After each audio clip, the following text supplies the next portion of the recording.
مساء الخير، أهلا وسهلا في الجميع في حلقة جديدة وخاصة من برنامج قضايا كندية. زي ما انتم عارفين احنا في مرحلة انتخابات مقاطعة أونتاريو، ونحن في هاي المرحلة قبل الانتخابات عم نقابل مرشحين ومنعرفكم على المرشح والبلاتفورم والحزب. قابلنا كتير ناس من الأحزاب المهمة أو الأحزاب الكبيرة. اليوم معنا واحد من حزب صغير، حزب فقط في أونتاريو. حابين إنه نعرفكم على المرشح وعلى الحزب. خلونا نرحب مستر Gregory Tomchyshyn, right? Yes, that would be correct. Hello. Hello, how are you doing? I'm doing fine. I'm doing quite well. Well, we know you're pretty busy. We know that, but Yes. thank you very much for being here. Gregory, you are from the Ontario Party, which is a new party. I mean, like a fairly new party, and it's only in Ontario. So we usually start with telling the candidate tell us about himself, but because most of them were like from major parties, but because your party is new and a lot of our audience doesn't know about it, can you just tell us a little bit about your party and what's your platform and what's your your generic plan to run in Ontario? Okay, yeah, thank you. And that's a fair enough question because, yes, the Ontario Party is a relatively new party here in Ontario, and we're operating exclusively within the province, and especially in this provincial election. So the Ontario Party actually existed in the last election back in 2018, and they ran 5 candidates in very selective ridings. And this time around, they decided to expand that roster to 105 candidates across the province. So we've been working on our platform. It's built upon 6 pillars. 3 of those pillars are freedom, family, and faith. And those pillars were particularly picked to run for the platform and be our party slogan for this election. And the fact that we've seen a lot of freedom being overridden, and at least last 2 years as well with the COVID, we've seen how the government did overreach and took away a lot of our freedoms that are guaranteed under the Canadian Charter of Rights and Freedoms. We've also seen how families suffered through the COVID-19 pandemic, but also family has been under attack in the province much longer before that. And finally, faith. We've seen how also faith was not deemed as an essential service during the COVID-19 pandemic. And it's also been a very interesting issue where certain faiths, even before the pandemic, had some issues with just having freedom to fully express themselves. So we're running on the platform for that and hoping to defend the freedom, family, and faith that here in the riding and that all Canadians enjoy and is enshrined within our Canadian Charter of Rights and Freedoms. Before we get to know you, because we have a question from some of our audience, because on Wikipedia or on multiple sites, they will can say what they say about your party is like it is like a very conservative and populist party, which is why a lot of people, specifically from minorities, are like who knew about your party are getting like a little bit like, oh, it's too much, it's very populist. But when we talked at the beginning, you told me that this is not completely true. It's conservative, we know that, but you said that it's a little bit different than what the social media or anybody else is saying about it. So can you tell us about, from this point of view, what's your party's direction? How does it, what's your political platform from that point of view? Fair enough. So from a political standpoint on the political spectrum, I know a lot of people like to label us in the conservative and populist sort of area.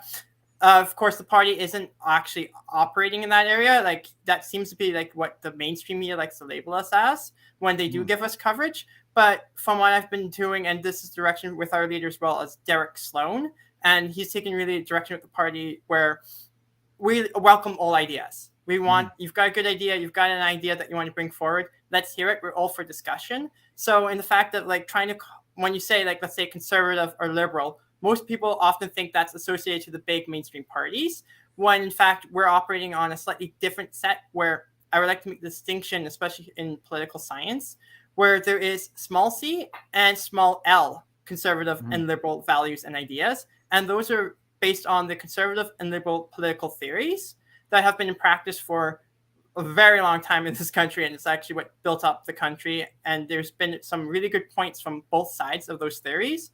But there's all sorts of other political theories out there, and we welcome a lot of people to come out and discuss the different points of views, the worldviews, because we're all open to listening to one another and having a good civil debate and trying to find the best way forward. So, and that's been a key thing message that our leader, Derek Sloan, and the Ontario Party has been saying to other parties and trying to reach out and saying, hey, let's work together. We've got similar goals and Mhm. similar ideas, and we all want to live better and make Ontario a better place to live in than what we currently have with our current state.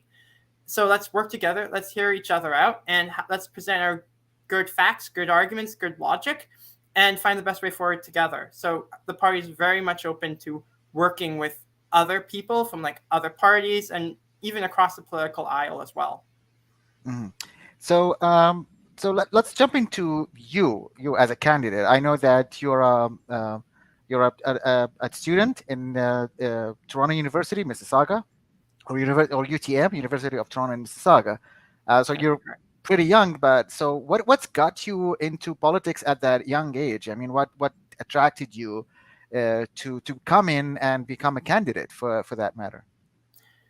Okay, that's also a really fair question as well. In yeah, what is I'm only 21 years old, and many people this is a lot that I get when I'm going around the neighborhoods and talking to people, and they notice that that's quite young. But my thing Yes. is, I'm old enough to vote, and I was not very happy with the way the politicians from the other parties weren't really seriously listening to my voice, especially when I grew up in the writing and hearing the fact that, oh, I'm the future. I'm supposed to take over someday and get my life going and get started and try to solve some of the problems we have, and just even the bigger challenges that are coming down the future that I'm going to have to face in my own life. And I was really fed up, especially over the last 2 years, where I've just been locked at home, unable to get my life going started because the government decided, oh, it's we know what's best for the people, and we know also what's best for the future and the younger generation. When in fact, us as instead of trying to find creative solutions of how we could, start our lives and get going and actually start seizing that future for ourselves. So I'm in here because I'm really worried about the future that's been had, where Ontario's heading, especially growing up, seeing all the debt that we have racked up and incurred, both under the previous McGuinty and Kathleen Wynne liberal governments, but also that has continued under the Doug Ford PC progressive conservative government. So I'm really concerned about the amount of debt that I'm going to have to pay over my lifetime now because they wasted it during my childhood, but also the debt my children, my grandchildren will have to. And it's just a whole bunch of other issues that got me really involved. I was also just political science is also one of the majors I'm studying over at university. And it's something that fascinates me because I'm really curious to see how it shapes people's beliefs and worldview. And end of the day, politicians are the ones who make the rules and the policies that everyone else has to abide by. So I'm very interested in seeing how that's done and how that's made, because there's some ways in this culture that I'm not happy with the way we've headed, and I really want to change that direction to a brighter future. Well, I guess that's fair because I agree with you that your generation is going to be taken over soon, and you have to. I mean, like the awareness is I'm seeing not just you, but I'm seeing also a lot of people from other parties. Young people are coming out, and this is a good thing because we need young people also to be participating, and your voices be heard. So you talked a little bit about your also that your writing. You grew up into this writing, right? Which is my writing, by the way. I live in the same. But can you tell Okay, the cool. people a little bit about this writing, specifically because most of our audience is from the Arab and Arab or Muslim, you know, minorities, and I know that you've been knocking on the doors and meeting people. Can you tell us a little bit about your writing? Okay, yeah, I can talk a little bit Mississauga East Cooksville. It's a very, I have admit, of all the writings out here, it is one of the more interesting writings because we have the old Cooksville area that was known as the town of Cooksville, but we also have Dixie in the writing, which is further out east, and then we also have the Applewood Hills and Heights area. I think there's another area, old area known as Somerville, and I think there's Rockwood as well. So I'm probably missing a couple other places, but we've got all these vast and various communities in the riding. So there's a lot of, I think, diversity that we definitely have of like different ethnic minorities we have living in the riding. So it's very interesting, like growing up in the riding and seeing all these, like the diversity here. But at the same time, I'm also seeing how a lot of this, like just going around the riding, there's a lot of things here that in the riding that, like the most notable things are often outside, just outside the riding or on the other side of the borders.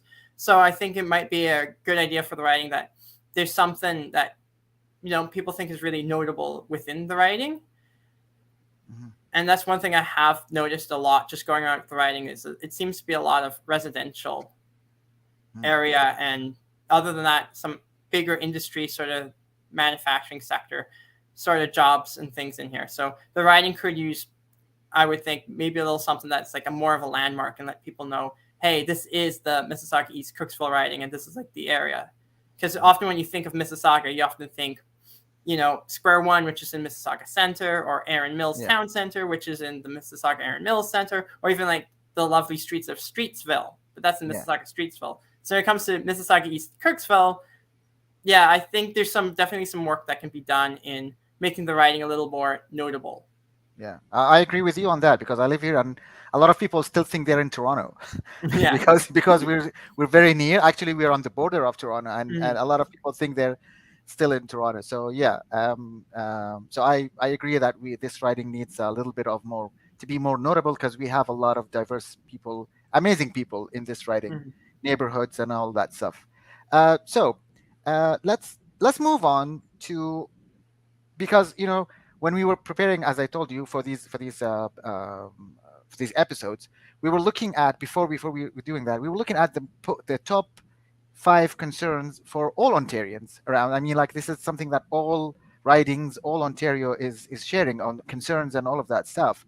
So one of the top is education. Now, to your point about COVID, I mean, one of the big screw ups that's been done on all levels of the government is the education, right? We saw, but well, that's agree. I mean, I'm sure you agree with me that education was not that great even before COVID, and with COVID, it became disastrous. You know, like we were not ready for the online platforms.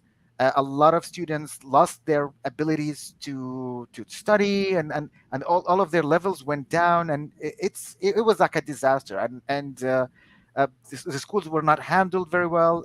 Even colleges. I'm not just talking about schools, colleges and schools, and all of that stuff. So, do you think that we've learned from that? Do you think that what do you think if your party win? What do you think of how to improve that, or how to fix at least what happened during COVID?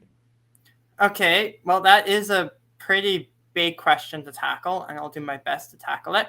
So I know there has been a lot of messes, and I think one of the biggest problems was just locking people down at home instead of trying to figure out how we can get kids safely to class in school and in person. I think also the online, from what I've seen, there were actually some good models beforehand that were really getting somewhere. I know there's the Virtual Learning Center here in Ontario that was doing a really good job, and apparently I'm a little concerned about the direction that's headed to right now because it's kind of going a little downhill with the terms of curriculum from what I'm seeing. But it had a very good system set up of how students, teachers, and parents could interact and learn with each other. So it would have been better if like schools could approach a certain model like that worked really well. But it's not for everyone, and that's good to recognize the fact that a lot of other kids learn better in person as well than necessarily on the screens. So I think the problem was, just rushing everyone. They just rushed everyone head first, did not know what they were doing, got everyone online as soon as possible, just because everyone kind of like freaked out about what the heck COVID was. And I would admit, rightly so, when something comes along there, like I was a little on edge myself about like, okay, what is this thing? I'm not really sure what it is.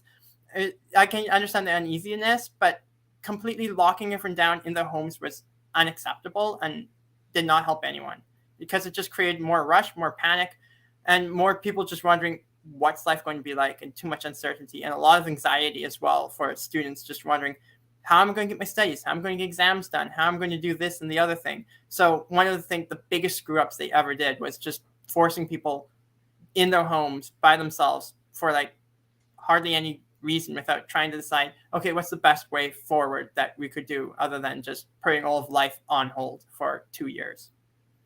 Yeah. So, speaking of which, because education, for what you just said, is education was also was put on hold, or everything was put on hold because of a pandemic, which gets us to the other concern for Ontarians, which is healthcare.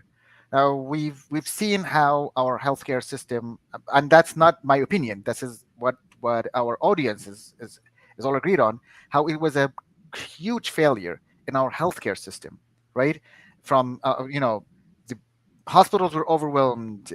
People are quitting healthcare profession because of the very tough conditions that they are put in, and until now bring from that. So what is it that you think your party can do, or plan to do to fix our healthcare system, make it a better one? Mhm. Okay, yeah. Actually, I'm just going to quickly go back to the other point with the education. I can mention that the Ontario Party, we have a plan to fix the education system in creating a voucher system so parents Mhm. can decide what type of education best suits for their kids. So if it be the public system, you can do that. But if you want an alternative system, like send them to a charter school or like an online school that works really well for you, or even try homeschooling, there will be a voucher system to help parents achieve that. And now I'm just going to tackle your question on healthcare. And yeah, we've seen, I think the system, and from what we've seen as well from the party, it was just broken before COVID. It was not ready for something like COVID to come through, and it only made the problems worse. I think another problem was just canceling all the surgeries that created such a huge backlog we had. Because I've had some family who actually wound up in the hospitals during COVID, and they mentioned the fact that there was like empty, no one really there, at least in the hospitals they rounded up in. So it was a little weird hearing that. Like it was overwhelmed by the mainstream media, but then my family members in the hospital were telling me a very different story, which was a little bizarre and a little weird. And I think it was a little reckless to just cancel all the surgeries all at once. I believe we could have still done healthcare in a certain way, in a certain manner, to both reduce the COVID-19 case counts, but at the same time as well provide the surgeries people need. And so for the Ontario Party, we are planning to bolster healthcare back by having a hybrid system that will hopefully relieve pressure off the public system. So creating a private system that will, people, if they can afford it, can pay into it and get private health insurance as well. But this is not going to create a two-tier medical health system, in the fact that the public system will still be available for those people who need it and can afford it, so we can give best care to everyone in both systems. So we're not trying to create a two-tier healthcare system. Instead, we're trying to look at how privatization can help bring the pressure off the public system and improve services for both individuals, for everyone in Ontario, so we can get wait times down and get through that backlog that has been created because they decided to cancel all surgeries and all sorts of other important medical treatment because of COVID-19. Another thing we're going to do is, I think workers are badly understaffed before COVID, and now after COVID, especially with the vaccine passport system. They fired a lot of good nurses and a lot of good doctors because they did not want to disclose their vaccine status, nor they might have decided for themselves with a private medical health decision, which is their own to choose as individuals, to not take the COVID-19 vaccine. And that's fair. That's up to them. That's their personal health decision. That's between them and their own doctors. And no one should be forced out of their job because they don't want to take something they are uneasy about and they're unsure about. That's just not right, to be forcing anyone to do anything against their will.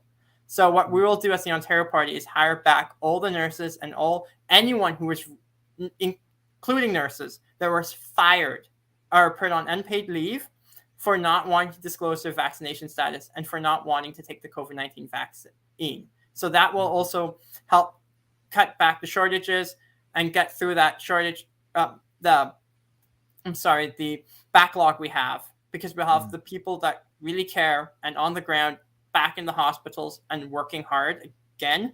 But at the same time, we're also looking to open up residencies and making it easier. And this is where building another system alongside the public system to get the doctors that we bring in overseas residencies, and even local students here who can't get residencies but are brilliant minds in the medical field, positions, residencies, and positions so they can actually provide the healthcare that Canadians and Ontarians come to expect.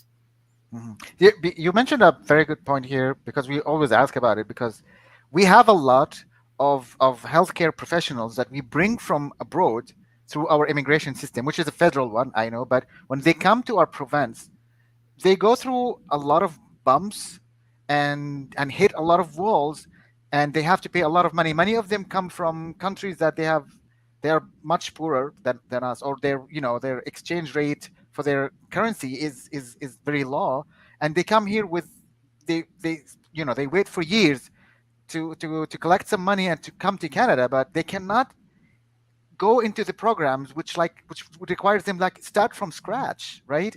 And it's a long process to recognize their credentials and all of that. I mean, and then they end up working in Starbucks or an Uber driver, and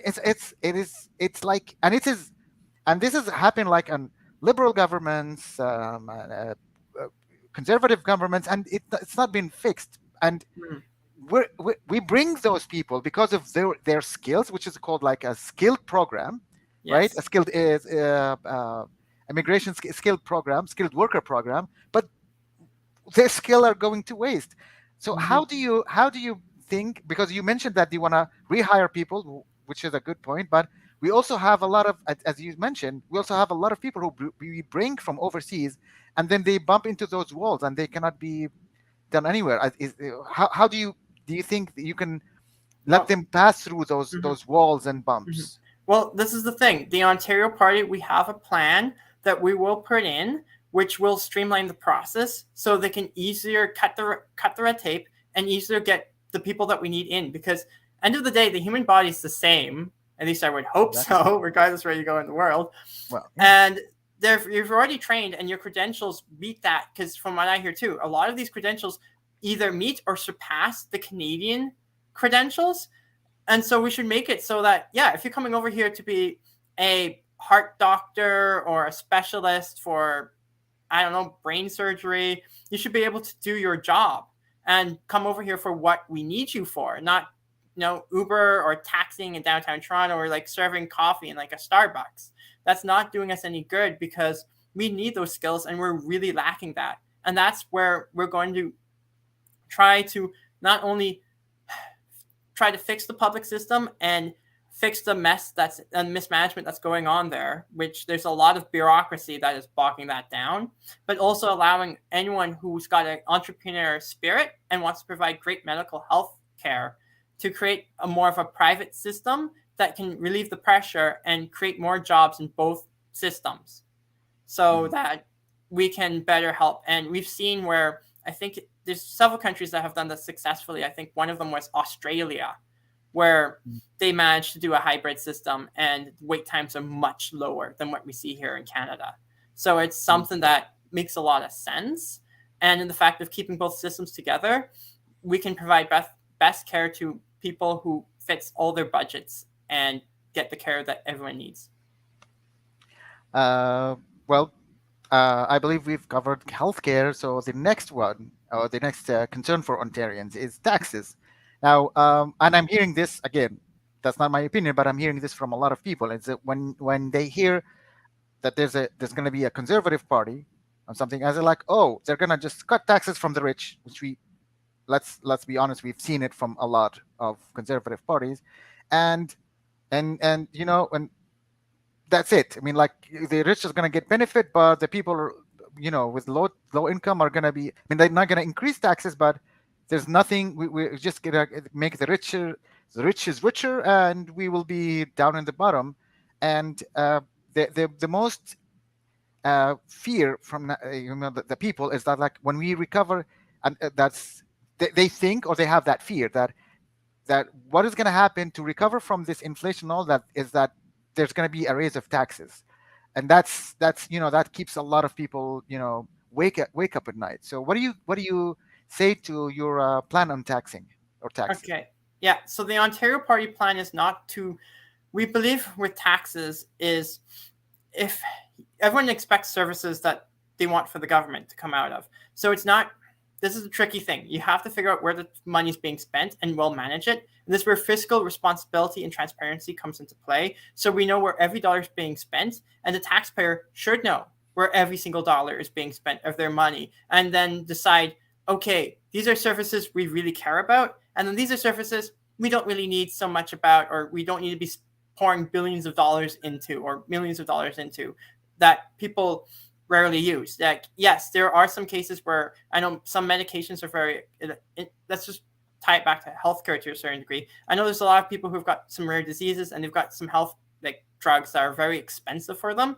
Then it would make sense to keep some programs going there so they can afford the drugs they need to whatever their rare condition is. Because I've seen a lot of some complaints for that. So that's the thing. It's like you have to be careful with the services where you have to reroute and manage funds, and then figure out which services are actually worth keeping and which ones would need to necessarily be grandfathered out or downgraded to a certain degree. But it's really hard to tell because the past two governments, or not just in the history of government, it's really hard to know what you're going to find on the books, how much in debt we're going to be. So we're planning not to raise taxes at all, and we're hoping to cut or at least lower the HST, the harmonized sales tax, which is 13% here in Ontario, which is ridiculously high compared to the rest of the country. So we're hoping to reduce that. And I know I just heard over the weekend as well, our leader, Derek Sloan, mentioned how we're planning to cut some taxes there so we can drop the price of gas, at least for now, by 20 cents per liter, which would definitely help a lot of people get by and at least afford a bit more gas than the ridiculous $2 per liter price we're seeing right now.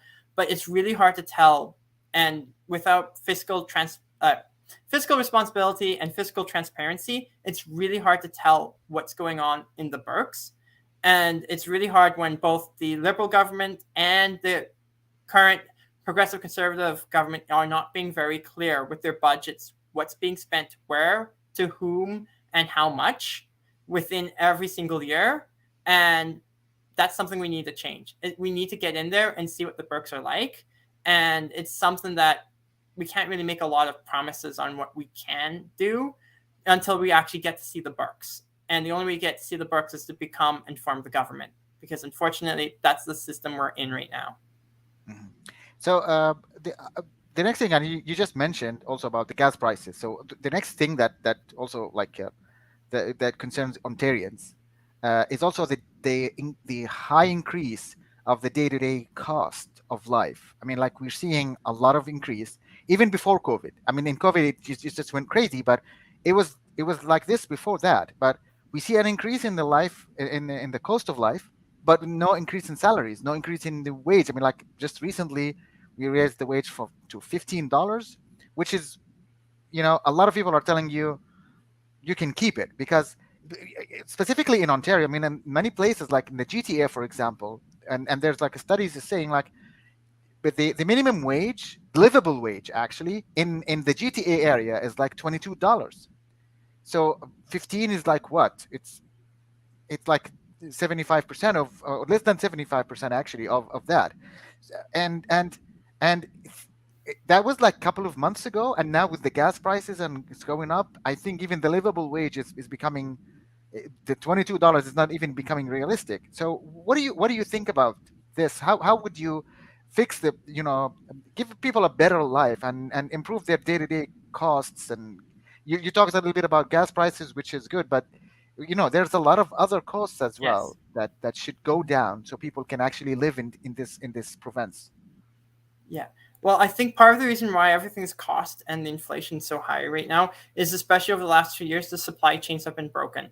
And that's because we've been relying on global partners to get Mhm. everything we need, which is not very good and very sustainable when the entire economy gets shut down for 2 years. So we're looking, at least with the Ontario Party, we're looking for more ways we can grow food, our own food, and manufacturing, bringing in some manufacturing jobs that will pay well back into the province.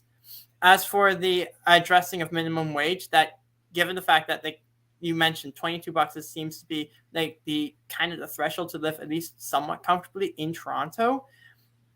Minimum wage is one of those weird things where it's got raised to $15, but we also need to be careful that I know a lot of businesses, it's an interesting way of balancing wages and jobs where you can pay people, and from how I see it is you can pay people more, but then you can't create another job. So it's a matter of trying to figure out, okay, how many jobs can we make for how much pay, at what pay rate? And that's the decision I think we're going to have to make and decide on, because a lot of people, like, we need good jobs that pay well and make it so people can afford it, but at the same time we need to bring back jobs from overseas, especially manufacturing jobs that we can make here local that will pay a good wage to people who are living here so they can actually afford to live. Another thing is, at least with affordability, I know in Toronto, it's just the housing is ridiculously expensive here in the GTA. And part of the reason for that is just international and foreign buying.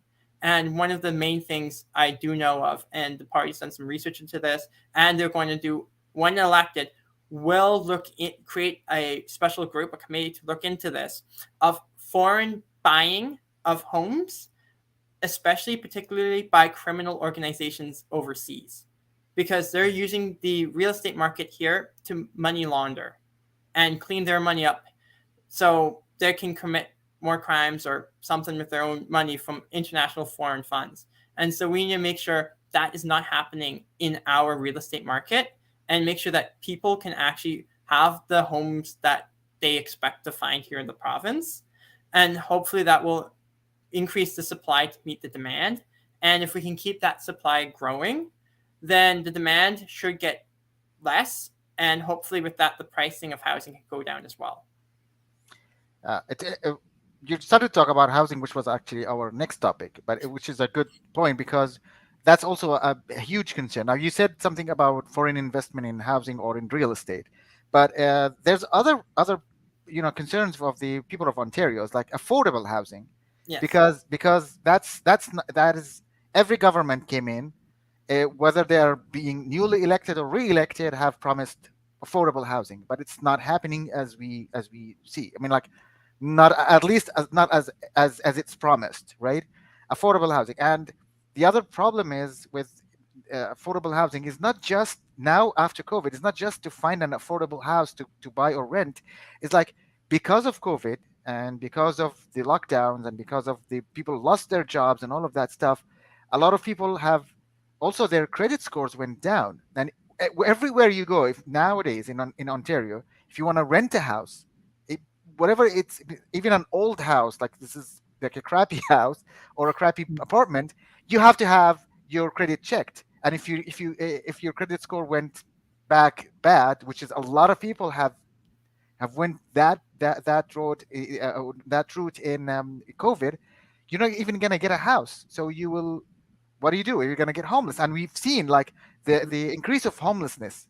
I'm sure you know that. I'm here in Mississauga for a lot of years, but last year or 2 years ago is the first time I'm seeing homeless people in my area in Mississauga and all. So the housing is not just about the foreign investment, but it's also about us also, like, I don't know, to invest in housing here. So Mhm. what's your party's plan on improving housing and Yes. affordable housing? Okay. So for housing, is back to what I've mentioned as well, is the fact that we need more supply to meet the demand we have.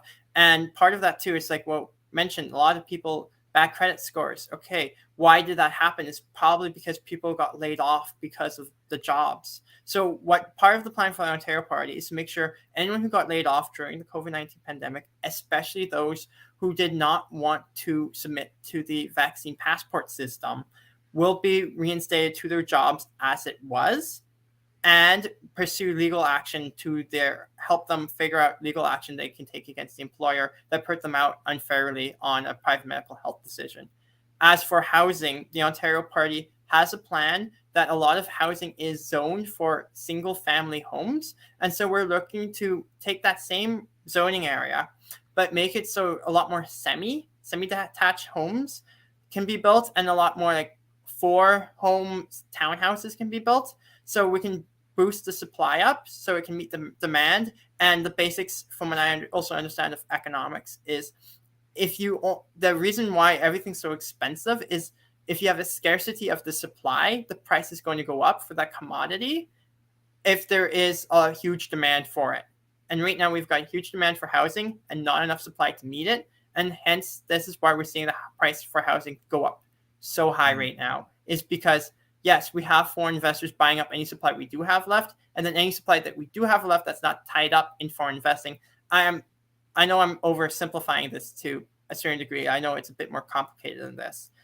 But any supply we do have left that people can actually purchase, it's so high because there's so many people looking for good homes and good places they can call a home.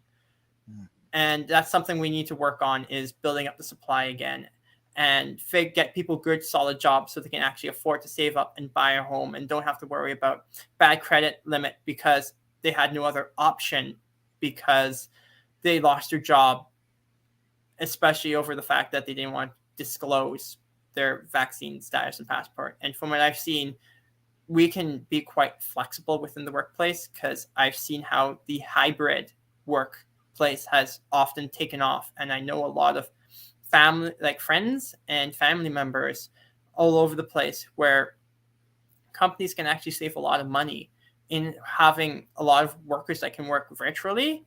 If they only need to meet like once or twice a week, just rent a little space out there and have those meetings there. And then you don't have to worry about the cost of like having a big real estate and a big building there. So maybe that might also lead to, hey, let's build more housing here and have other buildings just zoned or put there that businesses can rent boardrooms out of, that they can have their meetings that they need.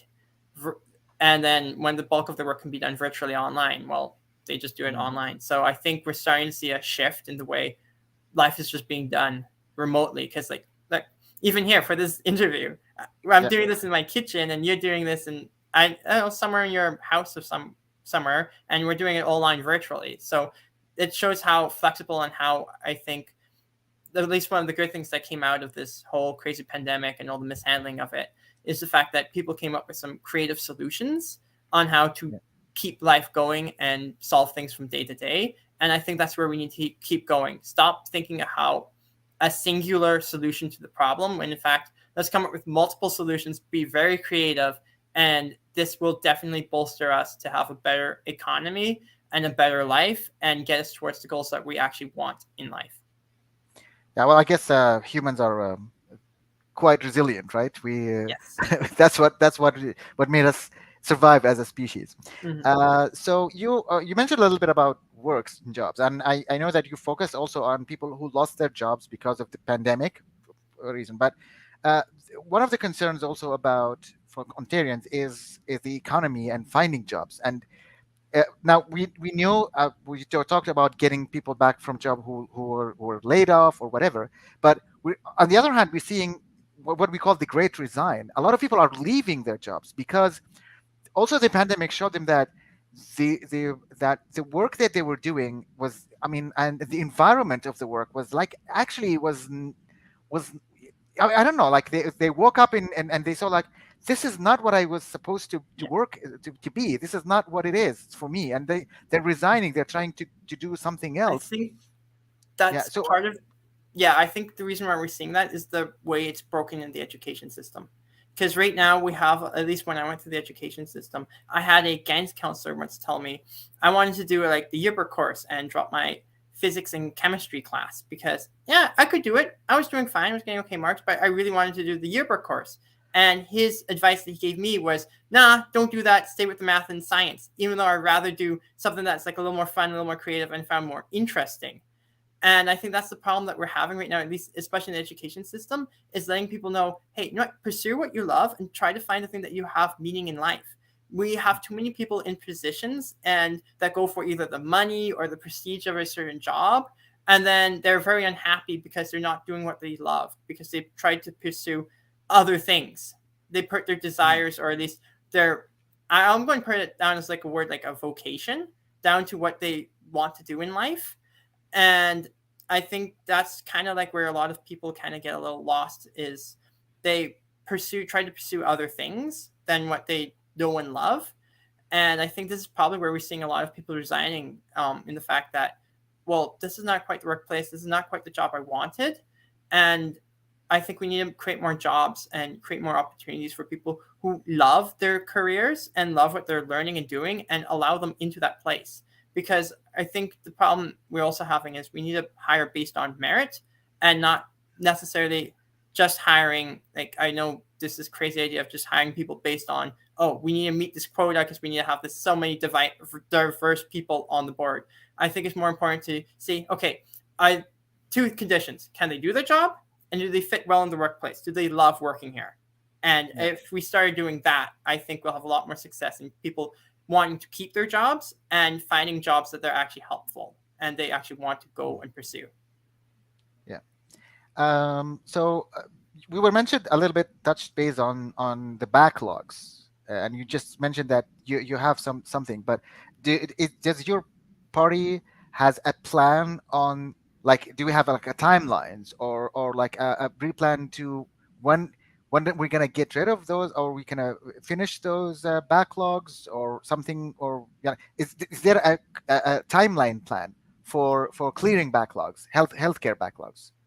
Okay, that is a good question. As far as I know, we do not really have much of a timeline because we don't really know entirely what's going on in the system either. That's a problem with the lack of transparency we have in the current political society that we're living in here in Ontario. So we need to bring more transparency in what's going on. So as for a timeline, I'm I don't really have much of an answer for that, because the party, we need to go in and see what's actually going on and learn what's going on the ground, because there's a lot of, I think, facts and stuff being hidden around, and the exact number of how big this backlog is within the healthcare system we have.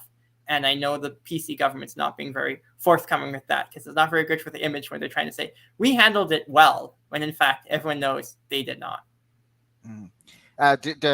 Does your party plan, once, if you got to win the election and you got the information, do you plan on revealing these information and your plan and timelines once you get the information? I would definitely hope so, and I would definitely be advocating for so, because this is what the party stands for, Mm, especially in the fact that we're trying to stand for fiscal responsibility and transparency. So that mm, would be definitely a part of that. And I think it's very clear that, hey, we all live here in this province, and so we should know, and the government works for us, yeah. not the other way around. And I think right now a lot of politicians think the people are supposed to work for them, when in fact the whole point of being a politician is to serve the people and do the things that people normally couldn't do on their own because they're doing all these other jobs and doing all these other lives. So politicians are very much supposed to be serving the people and hearing the people's concerns and meeting those concerns. And right now Mm, they're not doing a good job. So definitely, I would definitely push for transparency for everything the government does. So, mhm. because here's the thing, we all live here, we all pay the taxes to keep the government going. And if the politicians are supposed to be servants of the people, so you should know exactly what your politician and what your member of elected parliament, a provincial parliament, is doing. Mhm. Okay, so now there's a topic that also keeps a lot of people of Ontario, very anxious when it comes to voting, to who to vote for. Is, we know that there's a lot of hate crime is happening in this country and in this province, and we've seen during the past few years, even a decade, that it raised really too much. And uh, you know, I know that a lot of it is part of the federal government, which is the RCMP and all of things, but also, I mean, like local hate crimes, local systemic racism is also the province's, responsibility. And to be honest with you, I look a lot of people from multiple minorities, and everybody is like frustrated with all governments that came in, that no one is doing really a good job about it, and like they're getting frustrated with that topic. So what's your party planning on eliminating systemic racism at least, and trying to control hate crime? Okay, this is a pretty interesting question. I would, in my opinion, and this is the nice thing about our party here, is the way the party is designed, there is no party whip, so I can bring this concern forward as for my constituents. So if this is a really big concern, this is what I am hearing, it is a huge concern, I can bring this forward in the Queen's Park, so in the Ontario legislature. And here's what I will personally look at and try to advocate for. From what I see, I think it's a lack of respect for other people, and the respect the fact that people have different worldviews, and the fact that, you know what, we need to respect other people for their own life and for their own decisions that they make in life as well. Even if we, like, you know, we disagree with them and we have these differences, does not mean you get to try to shut someone up with using an act of violence or hate. Or I would actually first need to define what the term hate is as well, because I think there's a lot of, I think that's another thing I've noticed a lot, is the different weird ways of how what gets labeled as hate as well. Because I think sometimes there's a bit of miscommunication where I think some people also, you know, since we do live in a pretty diverse area, I think there can also be a slight culture shock, because a lot of people, if you're not exposed to a lot of different cultures and customs, a lot of people might be a little more culture shock and not used to it. So I think there's a little bit of that we need to address as well, and make sure you know, people, you know, it's great learning about other cultures. I love learning about other cultures as well. And but as far as it goes to like actually hating someone, that's like a very deliberate act, trying to, you hate someone for some reason, because I wouldn't honestly know. But I think it's all comes from an area where I believe respect's no longer taught. And I remember growing up in the writing, and one of the main things it was a big push for, I noticed when growing up, was respect. Respect yourself, respect your neighbors, and just, it's the funny thing where you have to, a teacher actually told me once, and I actually agree with him with his definition for how respect works, is the fact that you have to give it first before you can accept to receive it. And I Yeah, think if we of start course. teaching people about, you know, just to be have more respect for one another, and the fact that we have different viewpoints, and not like yell and try to cancel each other because you disagree with me, I think that's taking it a little too extreme, and it's a little too polarized in the Mhm. fact that, you know, we've got different ideas, we've got different opinions, but end of the day, we all still have to live together. And so let's, you know, listen to each other. And yeah, we have disagreements, but Yeah, that's okay. Let's just try to move forward and have good civil debates. And as for things being systemically racist, I don't think any one institution technically is systemically racist. I think you wind up with more racist people who want to be racist, or deliberately wanting to like beat someone up based on their own backgrounds or something they can't choose about themselves, for and deliberately wanting to just, you know, attack someone because of their differences. I think that's the proper term for like racism there, in the fact that it's more of a deliberate act, because I don't think anyone like honestly wants to is racist or inherently racist. You're only racist when you deliberately and you actually want, like, you know that you want to hurt someone based on their appearance or their ethnic background. yeah. So before I come to the last part of it, of our interview today, I just want to ask you something. I'm not sure if it's like probably it's early, but I'm just curious. Is there any bill that you would like to propose or support, or someone is proposing of your colleagues, and you wanna support them on that? You just said that you're willing to listen to about about what we just talk about, hate crime and systemic racism. So do you think about proposing a bill, or supporting a bill that someone is proposing of your I party? would have to see the bill and Mhm. see what's being proposed in front of me as well. Make sure it's well defined and we are not hurting other people with it, because there have been some other bills, similar bills that have passed out, where the language actually means the exact opposite than what it actually means. One of these cases was Bill 67, which on its surface seemed okay, but if you actually dig into the crux of it and what the words are actually being used in their meaning, they actually meant the exact opposite. And if you actually look into what's going on down in the United States, it seems to be a problem that's being exported up here into Canada, where frankly that is just not the case.